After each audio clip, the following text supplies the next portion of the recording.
Welcome to Dialogue.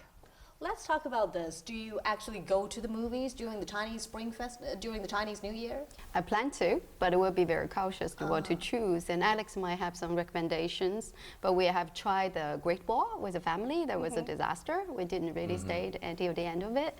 So I just wonder if anything in the industry can give us some insight. How come so much input, resources, talent, everything in it, and still produce such a really poor quality product? I know Yanling has very low expectations. I already did. What about you? It's actually a challenge to pick up a Chinese movie, a quality Chinese movies to go, to do a family, screening together. But still, there are some Chinese movies that were, gain our attention during the past year. So I think, but it's really challenge to do so.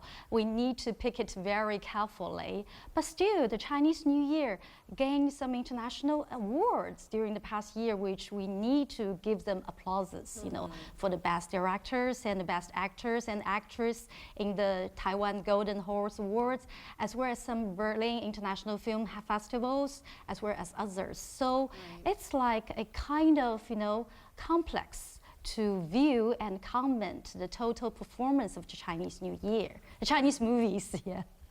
And of course, Alex is an industry insider. So what is your overall impression of Chinese movies in 2016? 2016 is a funny year for movies because you see all of these movies that are in which the business model comes before the content itself. I think the Great Wall, the secret behind the Great Wall was that it was actually a script that existed 7 years ago that had nothing to do with China, and it was essentially reverse engineered into a Chinese-US co-production. And I think a lot of audiences were very aware of the fact that that was what it was trying to do. And some comments about why it even did so much business, over R1 billion RMB in China to begin with, is the inherent forgiveness of the Chinese audience for movies that are meant to do business and not to really, provide interesting content. But on the other hand, as you say, I totally agree. There's some great independent movies being made in China. I mean, there was a recent adaptation, for example, of Liu Zhenyun's novel called Talk to Her.